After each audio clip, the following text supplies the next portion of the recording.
Pues adelante, hijo. Ya que gracias por la historia. Bueno, voy a hablar de lo que es apología de Sócrates. Bueno, desde el inicio, ¿no? Desde su nacimiento. Sócrates nació en el año 469 antes de Cristo. Y vale mencionarte que era hijo de un escultor y de una partera. Y el personaje Sócrates era una persona ágrafo, es decir, que nunca escribió nada nunca escribió nada, ¿no? Pero, sin embargo, su pensamiento filosófico podemos saber gracias a las obras, como usted ya lo mencionaba, en el Platón, en la obra Los Diálogos de Platón. La apología de Sócrates es uno de los diálogos platónicos, como mencionaba, que conforman el denominado siglo de la juventud, en la cual sería escrito en los años 393 y 389 de Cristo. Bueno, la apología de Sócrates, como usted ya lo dijo, se trata de la defensa de sí mismo que hace Sócrates ante el jurado de la ciudad de Atenas, después de ser acusado formalmente por Meleto, Hálito y Licón de lo siguiente, ¿no?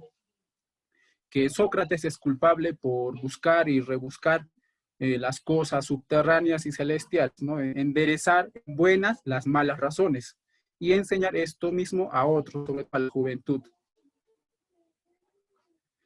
Bueno, Platón detalla también los acontecimientos que rodean los últimos días de Sócrates, específicamente refiriéndonos al juicio, por no reconocer los dioses de la ciudad o por pervertir a la juventud enseñando este tipo de ideas. Bueno, un jurado compuesto por 502 jueces, pues condena, ¿no? Con la mayoría de votos, ¿no? Que la condena sería la pena de muerte. En este diálogo, Sócrates comienza dirigiéndose a los ciudadanos atenienses en su defensa, ¿no? Alegando minuciosamente la falsedad de los argumentos de quienes lo acusan. Y Sócrates acusa a dos clases de acusadores, los acusadores populares y los que formalizaron la acusación por escrito ante un tribunal. Disculpa,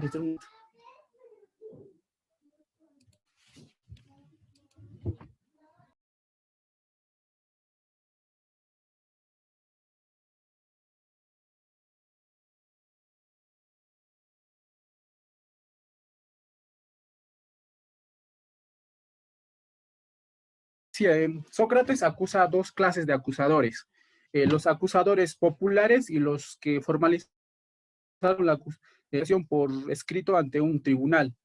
Y asimismo explica que no posee más sabiduría que lo humanamente posible, porque ha comprendido y hecho saber que es más sabio que muchos que se jactan de serlo al reconocer su ignorancia. Y bueno, según la obra de Platón, Sócrates no solo fue un gran filósofo, ¿no? También fue registrado por la historia como un hombre del buen actuar. Y tomando en cuenta, como lo dije al principio, y tomando en cuenta la decisión de nunca escribir nada, es en la acción para él donde lleva a cabo su desempeño como educador. Dedicó su vida a la enseñanza, sin otro interés que el filosofar mismo, y fue con su propio ejemplo que incitó a otros al cultivo de las virtudes. Y dice lo siguiente, ¿no? No se puede hacer el mal si hay conocimiento. El mal se hace por ignorancia. Vale decir que una frase, conócete a ti mismo, frase que podría considerarse como punto de partida de la ética socrática, con la cual se invita a conocernos, ¿no? Sin pretender hacerlo más allá de la justa dimensión humana. Pero sobre todo invita al reconocimiento de la propia ignorancia, que es la razón del mal actuar. De igual forma, advierte qué es el conocimiento y en qué consiste la virtud. Es decir, que no se puede hacer el mal si se tiene el conocimiento. La virtud es el conocimiento, ¿no? Y en el conocimiento reside el bien, y por lo tanto el bien es la felicidad. Y concluyendo ya, al parecer, el conocimiento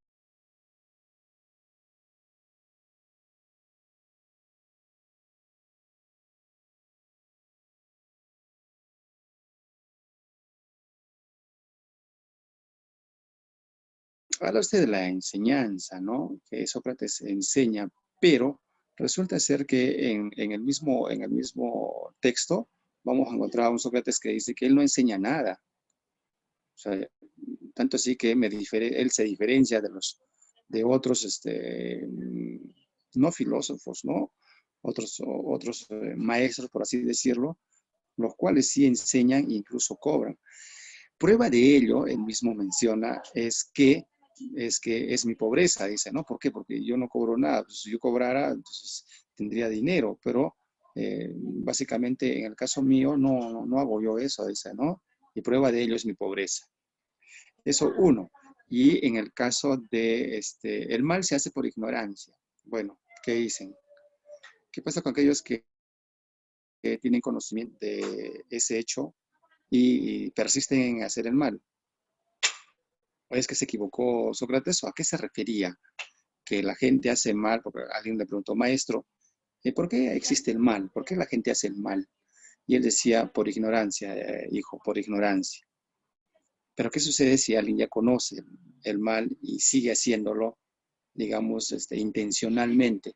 Y de eso habla también aquí, ¿no? Porque nadie hace el mal intencionalmente, dice, ¿no? Y si lo he hecho yo, ha sido por ignorancia, ya no tengo pleno conocimiento, y esa es parte de su defensa. Entonces me gustaría que hablen de esas cuestiones, a ver, ustedes que han llevado ya el curso de filosofía y este tema no es nuevo, entonces supongo que lo han analizado también estos textos. Adelante, por favor, con la persona que continúa, o si es algo pequeño, el aporte de su compañero allí, Guido. Si no, ya le daremos el pase a otro compañero más por allí. Adelante.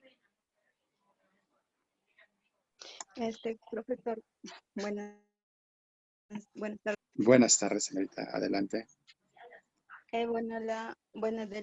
Sobre la apología de Sócrates, es una obra escrita por su discípulo Platón, ya que él no tuvo escritos, pero sí escribieron cuando él se defendía, ¿no? Por su discípulo.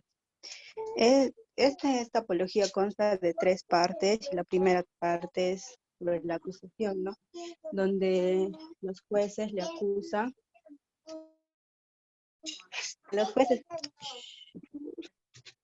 los jueces le acusan de mm, mm, sobre pues por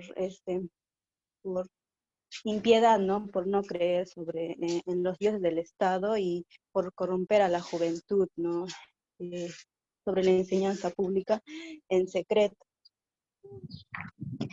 Y también él responde, en la primera parte responde, ¿no? A sus acusadores, y dice que si a él lo acusan, también deberían acusarlo que siga en su discurso. Y en la parte final dice que, bueno, cuando ya no tiene votos contra él, porque mientras que él defendía más la verdad, más su ideología, él tenía votos más en contra. Entonces, al final no teme a la muerte y dice, y bueno, se aferra más a la verdad, ¿no? En esta primera parte, Sócrates dice, no, voy a hablar en un lenguaje sencillo y claro, y quiero que ustedes me escuchen. Voy a decir la verdad, ¿no? Porque me están acusando de algo incierto. Y, y dice, porque de eso se trata, ¿no? La justicia, la virtud de la justicia se trata de decir la verdad, ¿no? Lo justo. Y bueno, y dice, me acusan a mí de corromper a la juventud, ¿no? ¿Por qué Sócrates, o sea, tenía que ser el único en corromper, ¿no? Cuando muchos pueden, por ejemplo, muchos pueden cambiar a la juventud, muchos pueden cambiar a la juventud, los tribunales también, los abogados, o sea, muchos, o los sofistas pueden cambiar a la juventud, pero ¿por qué solo él puede corromper? Cuando dice, no debería ser al revés, dice, cuando realmente son pocos son los que realmente cambian a la juventud. Entonces, ¿a qué se debe esto? Entonces, el origen de todo esto, ¿no? es a la sabiduría que él tiene, pero que él dice que no tiene. Entonces, cuando él menciona y dice que cuando preguntaron al oráculo de que si era el hombre más sabio, él no cree ser el hombre más sabio. Entonces, donde él va a platicar con los oradores políticos, entre otros, y hace una diferencia en que ellos creen saberlo, creen saber aunque no sepan. Y él cree no saber porque no sabe. Entonces, esa diferencia que él tiene sobre los demás le hace ser un poco más sabio. Entonces, él dice que el ser sabio sería reconocer que no podemos, que no sabemos, no creer que no sabemos, porque no se puede saber en sí todo, porque vivimos en un mundo en donde a diario se aprende, ¿no? Hasta el último día de nuestra existencia, porque el aprendizaje es amplio y uno no puede saberlo todo. Entonces, ese sería mi aporte. Gracias.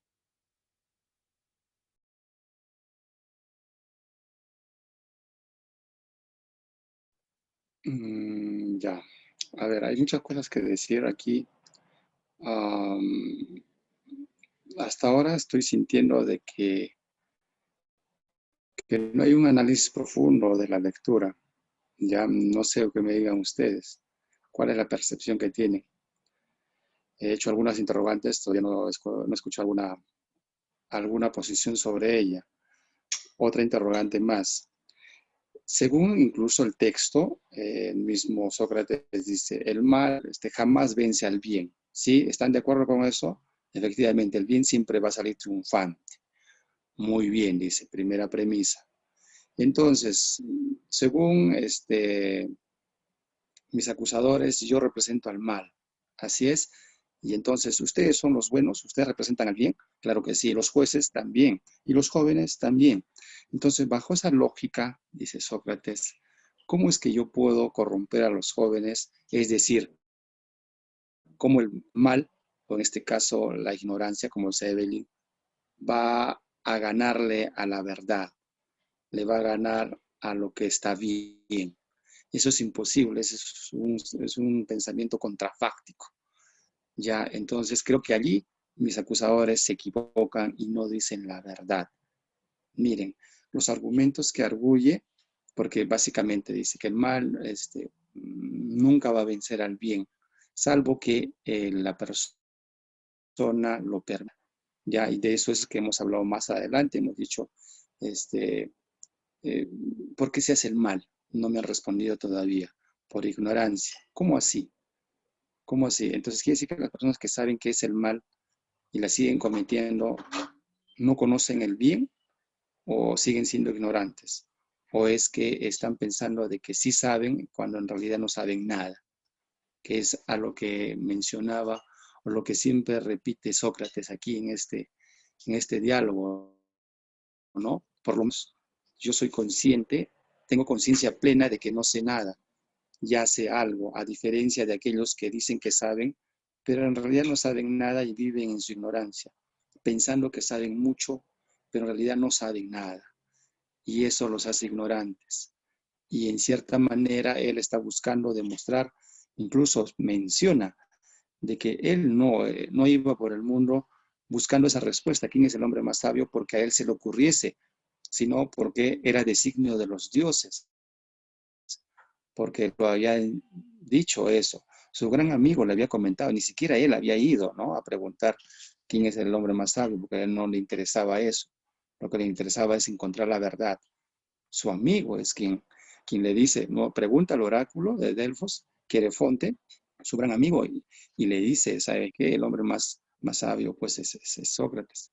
Y Sócrates dice, pero yo no sé nada, o sea, ¿cómo puede ser, no? Pero entonces los dioses se equivocan y hay otra interrogante. ¿Se equivocan? No. Entonces, ¿cómo yo puedo hablar de dioses que no existen y de dioses que se equivocan? Dice él, ¿no? Entonces, de ahí vienen todos los argumentos. Nótese que en los argumentos que él menciona, hay lógica, hay utilización de la lógica, ¿se han dado cuenta? Primera premisa, segunda y una conclusión.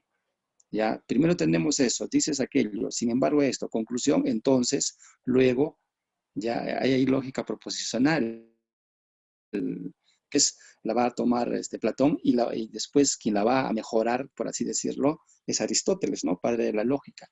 Él la va a sistematizar mucho más. Pero es interesante cómo es que ahí están los inicios de la lógica. Primera, segunda premisa y finalmente la conclusión.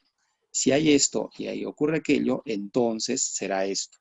Entonces luego, como ustedes incluso ya saben, los cuadros de tautología que deben haber hecho en lógica proposicional. Bien, por favor, hagamos un análisis mucho más profundo de este texto, ¿ya? Siendo que ustedes ya lo conocen, no es nuevo para ustedes. Continuemos, por favor. Doctor Castañi, disculpe, ¿me escucha bien? No sé, tienen allí una lista. Sí, licenciada, ok. sigo yo. No, Por favor. yo estaba más antes, sino que le acabo de decir al compañero que continúe. Tuve problemas de audio y ya lo solucioné. ¿Puedo continuar, Magister? A ver, adelante, señorita. Bueno, Magister, el día de ayer estuvimos hablando sobre el tema del concepto de la oratoria. ¿Podría tocar ese tema?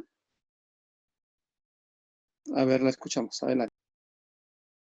Bueno, ante todo, para empezar, ¿no?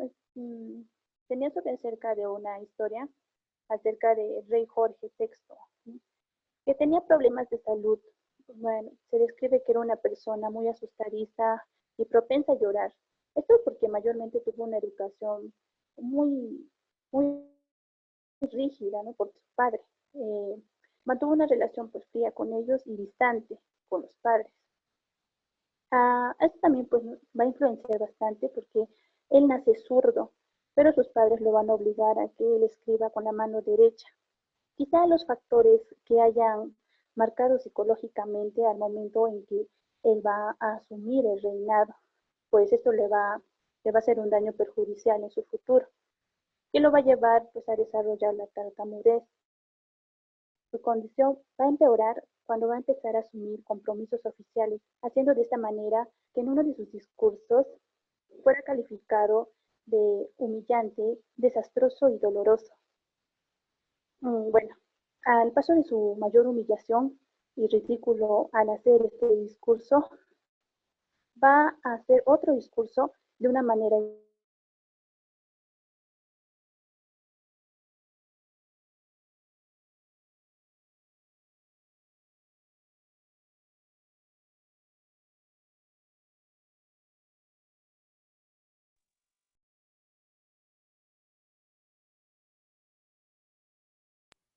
A ver, nuevamente creo que se le fue el audio a la señorita. Vamos a esperar un momentito a ver si es que regresa.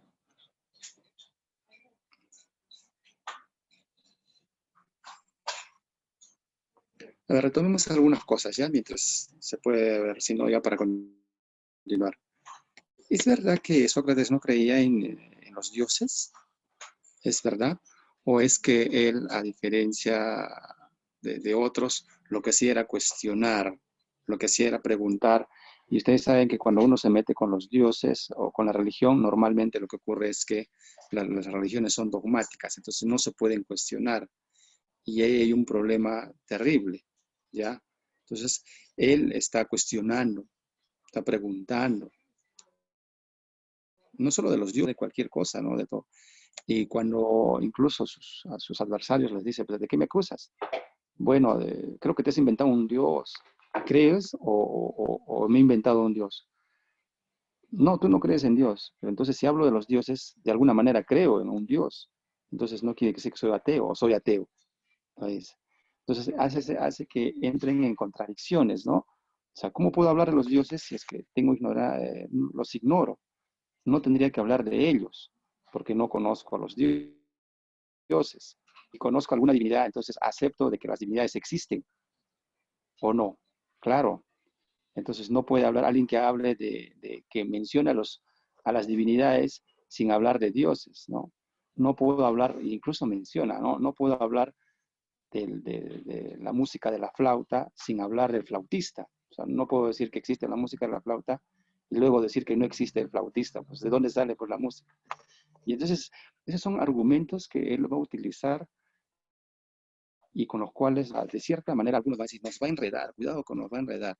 Y él dice, no, no es que los voy a enredar, lo que estoy diciendo es la verdad. Y entonces, para ustedes, el enredar, yo siento que lo quisieron llevar al plano de los sofistas, ¿ya?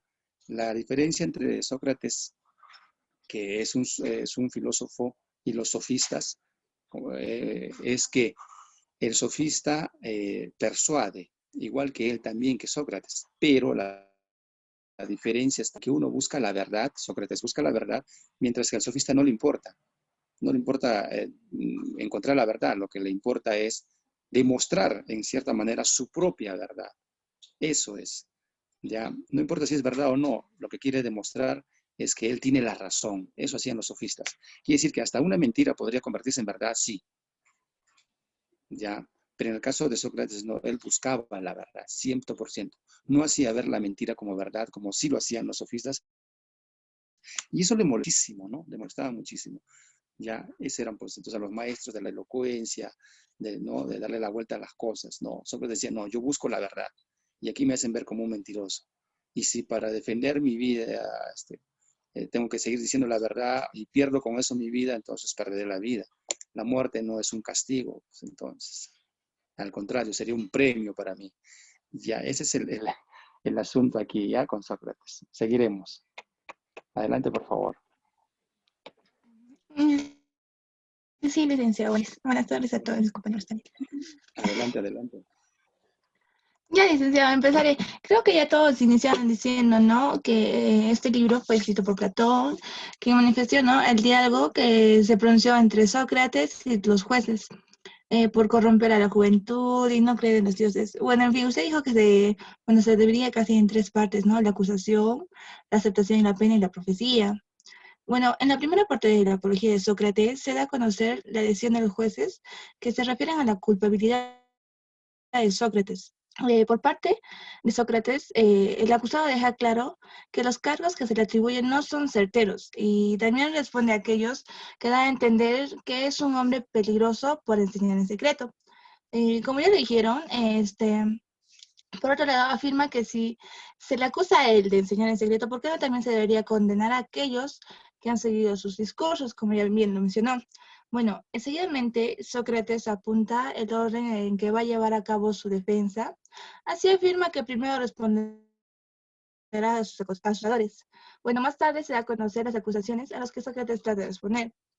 Al final de esta primera parte, Sócrates, al no convencer al jurado, afirma que no teme a la muerte bueno, asegura que confía en su verdad para ganar el juicio. Sin embargo, los acusadores lo encuentran culpable por 281 votos en su contra y frente a 220 a favor. En la aceptación y la pena, después del veredicto de los jueces, Sócrates asume su condena, aunque considera que deberían haberlo condenado con más votos en su contra. Sócrates propone que se le perdone la pena de muerte si paga una multa de 30 minas. En la tercera parte, la actitud de defendiendo su postura hace que aumenten sus votos en contra. El jurado no acepta la propuesta del acusado y finalmente le imponen a cumplir la pena de muerte. Luego Sócrates concluye en su diálogo aludiendo a que no guardará rencor a quienes lo condenan y después se despide.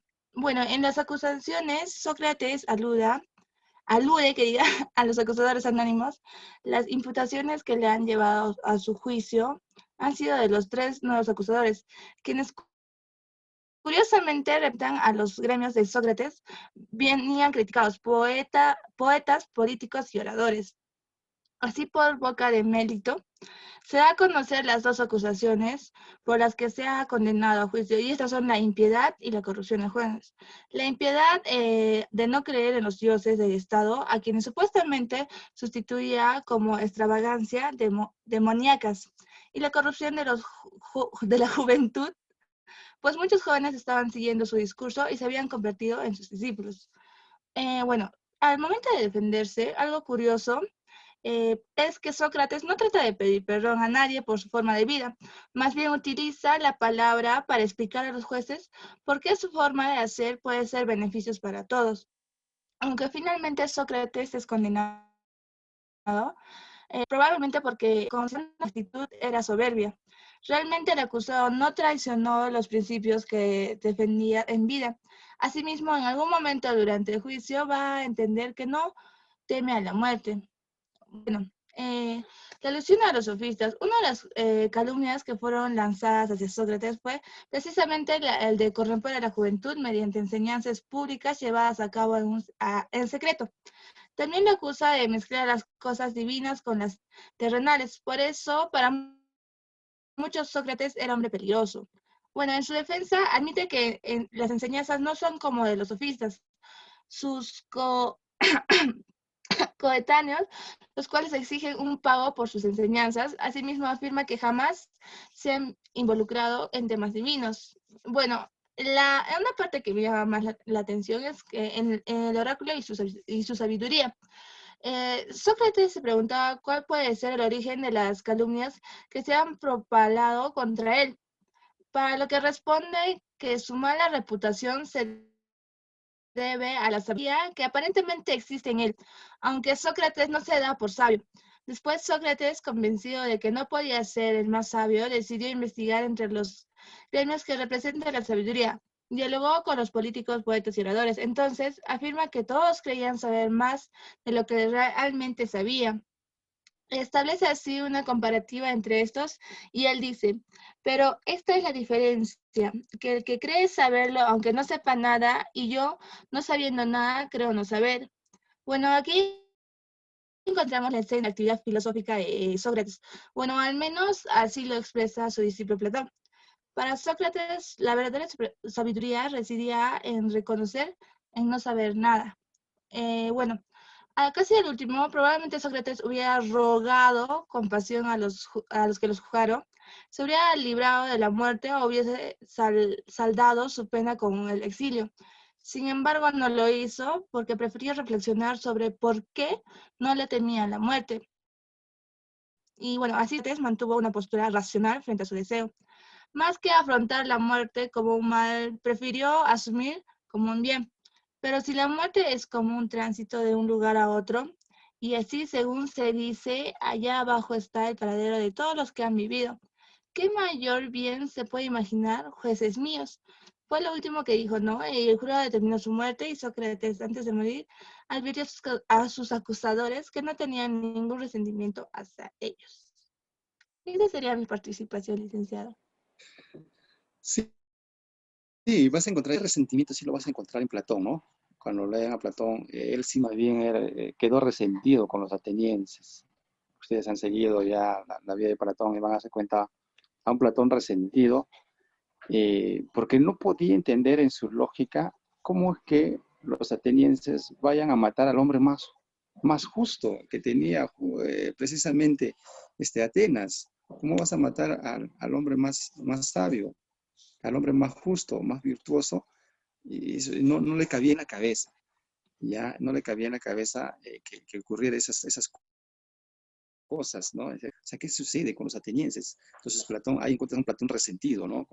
Con su propia gente, incluso, ¿no? Alguna vez cuando se va de allí, ¿no? Y los maldice, ojalá que se vuelvan millonarios, ¿no? Se hagan ricos, ¿no?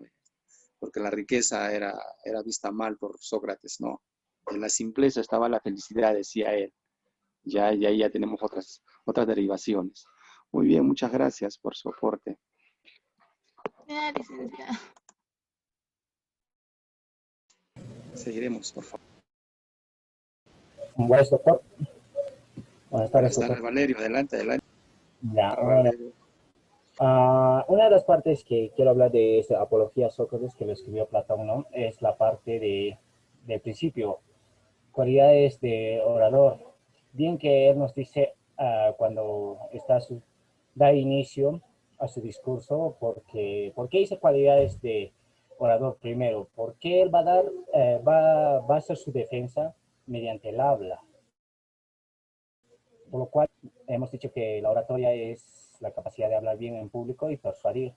Y esta manera de persuadir para que sea absuelto de todos los cargos que se le estaban acusando, ¿no? Y él dice, a no ser que ellos consideren orador habilidoso al que solo dice y se apoya en la verdad, sino eso, si es lo que lo quieren decir, gustosamente he de reconocer que soy un orador. Indirectamente se podría decir que él dice que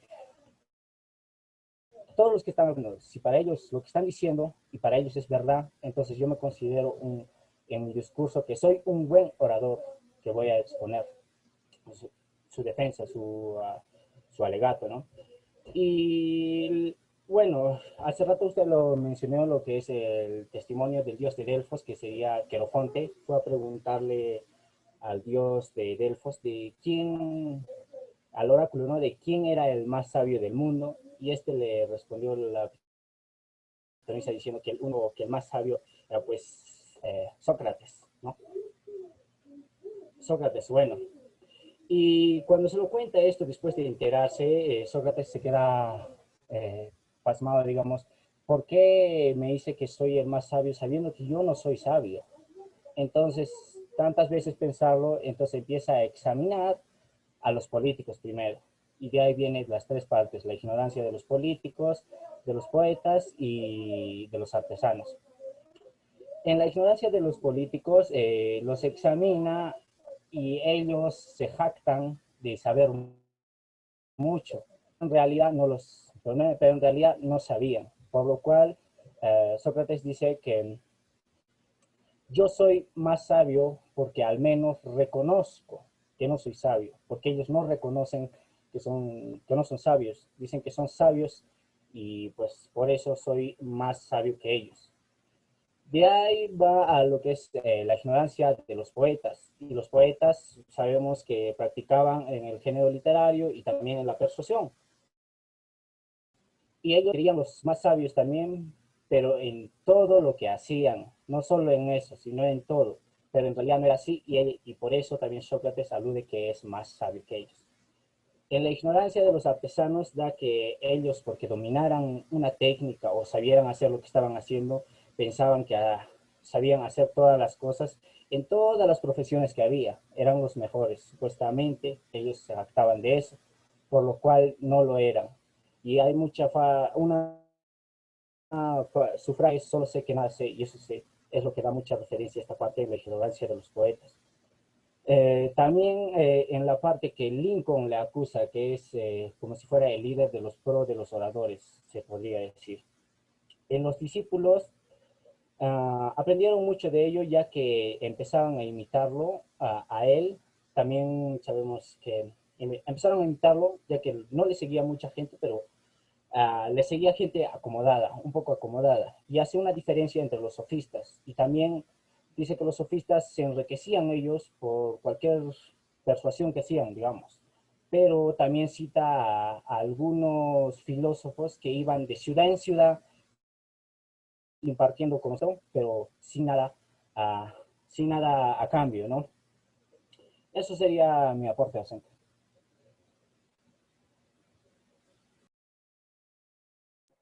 Muchas gracias, Valerio. Tenga buena tarde. Seguiremos. Buenas tardes, doctor. ¿Cómo Bueno, estás?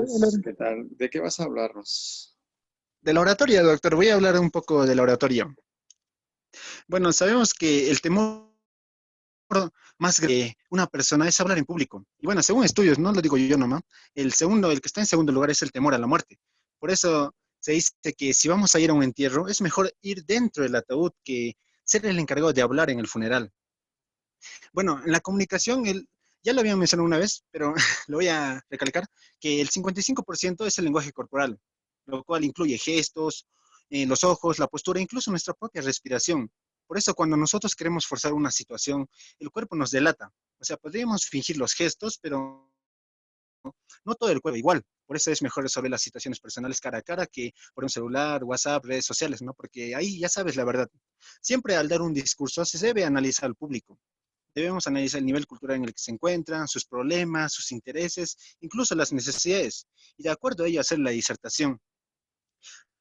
Bueno, en un discurso se expresan conceptos, pero no tanto como dice el texto, no leer prácticamente lo que dice en un libro, sino decir nuestra forma de pensar. Me refiero a que debemos decir lo que pensamos y sentir lo que decimos. Y también hasta podemos improvisar contando alguna experiencia personal, pero que obviamente tiene que estar relacionado con el tema. Y bueno, siempre con una buena dicción, lo cual se logra leyendo varios textos, varios libros. Al momento de disertar debemos poner ejemplos, ya que no todo debe ser abstracto. Por ejemplo, yo digo, los escritores peruanos son muy inteligentes, pero es algo muy general. Pero, ¿qué tal si diría los escritores peruanos como Mario Vargas Llosa son muy inteligentes? Ya estoy poniendo a un ejemplar, ¿no? Ya eso ya da una diferencia al ejemplo que queremos dar. Recordemos que la confianza es indispensable para un orador. Tenemos que disminuir ese miedo, o pánico escénico, otros lo dicen, ¿no? Incluso hay que elegir el momento adecuado para dar esa pincelada emotiva, el momento adecuado en el que tú te pones en el lugar de tu oyente, del público. Incluso en las películas, yo lo vi, no lo mencioné, justo antes del ocaso, de la guerra, dicen que van a morir, pero van a morir libres, que es mejor morir libre que de rodillas, ¿no? Nunca de los nunca debemos abusar de la ignorancia de los oyentes. Sí, sabemos más que ellos, pero no debemos eh, insultar al público, como decir que no sabe sobre este tema. Obviamente que nosotros sabemos más. Y los ejemplos que vayamos a poner siempre tienen que ser en primera persona, no en segunda ni en tercera. No decir ustedes, sino decir nosotros. No decir ustedes son los que eligen a los congresistas o a los políticos, sino nosotros somos los que elegimos. El discurso prácticamente es como una obra de teatro y el orador es el actor principal o la diva, por así decirlo.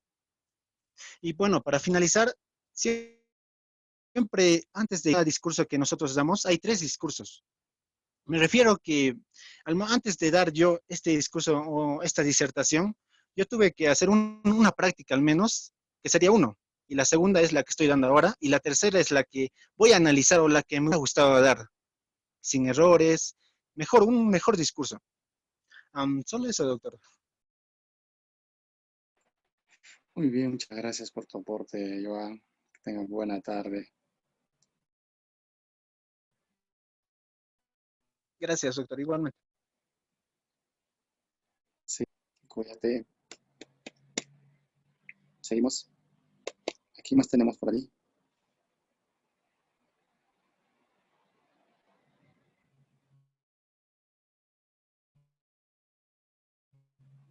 ¿Ya no hay nadie más? Le toca a Arlet y después le toca a Sheila. A ver si está Sheila, porque Arlet está ausente por problemas de salud. Licenciado, buenas tardes. Buenas tardes, adelante. Muy Bueno, bien, ¿de qué nos vas a comentar? la apología de Sócrates. Bueno, la apología de Sócrates es una de las obras más importantes escritas por Platón, como ya lo dijeron mis compañeros. Fue escrita en el 393 y 389 a.C. y empieza con la autodefensa de Sócrates que hace ante el pueblo de Atenas, diciendo, no sé, atenienses, no sé, bueno, esas palabras que serán precisamente el inicio del final de su vida. Bueno, la obra se puede dividir en tres partes. Bueno, la primera parte, Sócrates empieza por dejar en claro que es mentira lo que sus acusadores han dicho de él y que en su defensa él sí se ajustará como siempre a la verdad. Bueno, lanza además una daga con punta anestesiada a algunos de los atenienses que lo juzgaban, pues cuando le solicita que lo disculpen por no defenderse con el lenguaje de los tribunales, pues solo conoce el lenguaje que acostumbró a usar en las plazas públicas, donde muchos de vosotros me habéis oído. Bueno, les está diciendo que de condenarlo, deberían de condenarse ellos también por haberlo seguido en sus discursos. Bueno, deja la impresión que Sócrates ya intuía el desenlace de ese juicio. Bueno, hace una diferencia, indica a sus detractores que lo acusaban desde hace mucho tiempo atrás. Para ese entonces Sócrates él tenía 70 años y que estas acusaciones han calado hondo en las mentes de otros y de tal forma que tienen contra no solo a quienes lo calumnian desde siempre, sino además a los que han sido persuadidos a su vez y han persuadido a otros que Sócrates no cree que haya dioses. Bueno, en la acusación menciona a sus acusadores, a Melito, Anito y Licón, que representan a los profetas, a los artífices y políticos y a los ordenadores. Luego lee su acusación. Sócrates es culpable de tratar de penetrar con curiosidad a los secretos de la tierra y del cielo, y de hacer de una mala una buena causa, y de enseñar a otros cosas semejantes. Bueno, más adelante se leerá, ¿no?, que Sócrates es culpable de corromper a los jóvenes y de no reconocer a los hijos del Estado y de introducir nuevas divinidades. En la explicación del por qué se le acusa, Sócrates dialogando con sus juzgadores, les dice como hablando de dónde vienen esas calumnias y qué se han difundido contra él, y responde: viene de cierta sabiduría que hay en mí, aunque más adelante dice que no lo tiene. Explica que Cheferón, su amigo de la infancia, un día fue a Delfos y preguntó al oráculo si había en el mundo un hombre más sabio que Sócrates, a lo que Lapita le respondió que no. Bueno, Sócrates intenta comprender el significado del oráculo y busca a hombres sabios, entre ellos poetas, políticos, oradores y artífices, para comprobar que sí existen hombres más sabios que él. Bueno, sin embargo, se percata que a los ojos de casi todos, estos pasaban por sabios sin serlo. Bueno, intentó convencerlos de tal error y esto le generó el odio de muchos. Esto le conduce de esta forma se conduce y se asegura el desprecio de muchos, y es una forma de suicidarse. Bueno, esto que ha sido el origen del odio que le tienen, y pienso que le valió una fama de arrogante, aunque él se perciba muy humilde. Será posiblemente que esto termine siendo la causa de su condena, pues está confirmando que con sus propias palabras de de boca en boca se había transmitido entre los jueces que lo juzgaban, que eran, bueno, y termina reafirmando que, diciendo: no, por esto es por lo que se me odia, por decir la verdad. Y entonces, terminando con su interpretación del oráculo de Delfos, por decir lo que quiso decir el oráculo: mortales, el más sabio de vosotros es aquel que, a ejemplo de Sócrates, reconoce que nada es su sabiduría. Sin embargo, su humildad de reconocer que nada sabe, pienso que es precisamente la línea que hace que encienda más la hoguera del odio hacia él. Ante las